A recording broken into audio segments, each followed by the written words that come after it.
Hello everyone, I'm Nalini from White Falcon Publishing and get ready for another Rapid Fire session episode.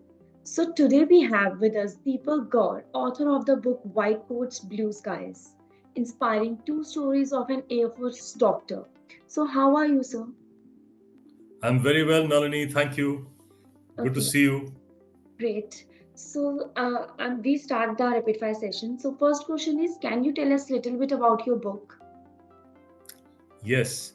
So I retired from the Air Force in August of 2021 and moved from Bangalore to Dehradun. This is the place where I'd grown up. And as soon as I came here, something got into my head, especially regarding two of my very illustrious teachers and seniors who had sort of molded me into the Air Force. So I wrote a chapter each on these two gentlemen, and then I thought that maybe it's about time to actually write my memoirs, my days in the Air Force. That's how it began. Okay, great. So what's the best advice you ever received? Like about the book or in your life? So in my life, of course, I've received a lot of solicited and unsolicited advice from elders and others. But what has been most important to me is the one which I received from one of my seniors, my senior who retired as an air marshal, Air Marshal Jackie Gupta.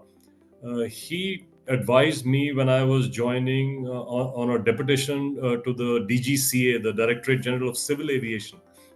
He said, Deepak, you are going to a place where you can help people. So just open your heart and help people as much as you can. And don't worry about the consequences as long as you know you're doing the right thing.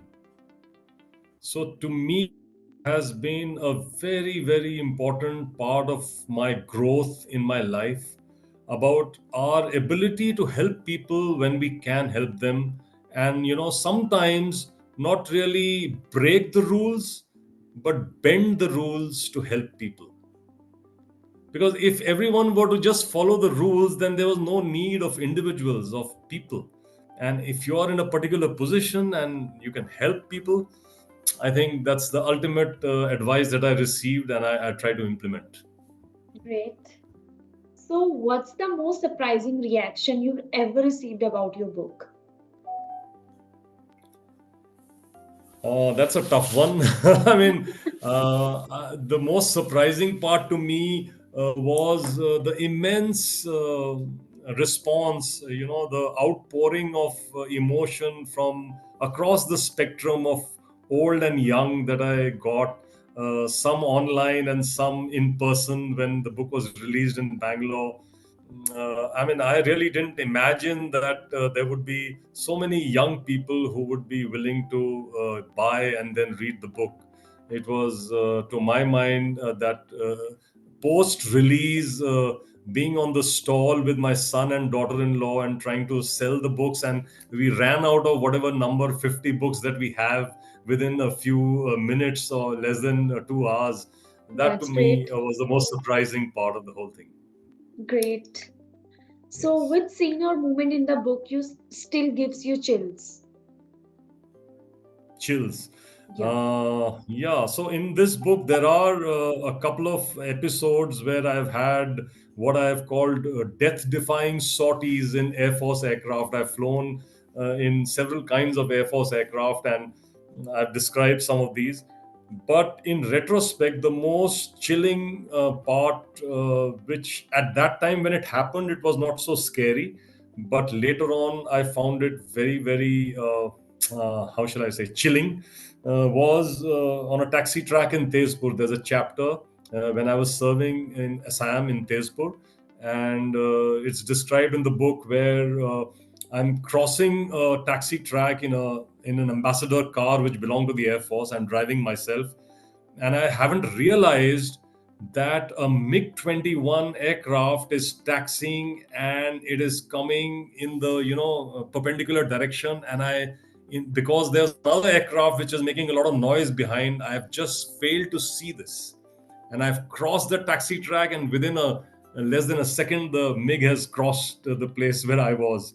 And later on, the air traffic control has explained to me how narrowly I escaped being hit by that aircraft. I don't know what would have happened to me, but definitely we would have had a very bad accident on the taxi track, and that to my mind is a very chilling experience. That's scary. Yes, So, who was the first person you told when you finished the book? my wife. Okay. So Namrata, my wife, she's the person who actually inspired me to write the book. And no sooner had I decided that okay, this is enough. Now I think it's worth going to the publishers. That I shared with her that I'm done with my manuscript, and I'll send it to some of my friends first, and then send it to a publisher. Great. So, Yeah. okay, that wraps up our rapid fire session. So, thank you for joining us today and giving your precious time. And I hope everyone will read your book, and I will mention all the book links in the description so that audience can check out. Anything you want to say to the audience?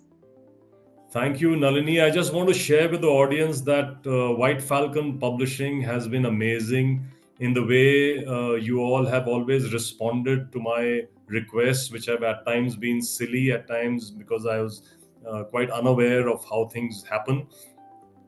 But you have largely stuck to time and you have made it happen for me. So thank you very much. God bless White Falcon. Thank you so much, sir. Bye. Okay, bye.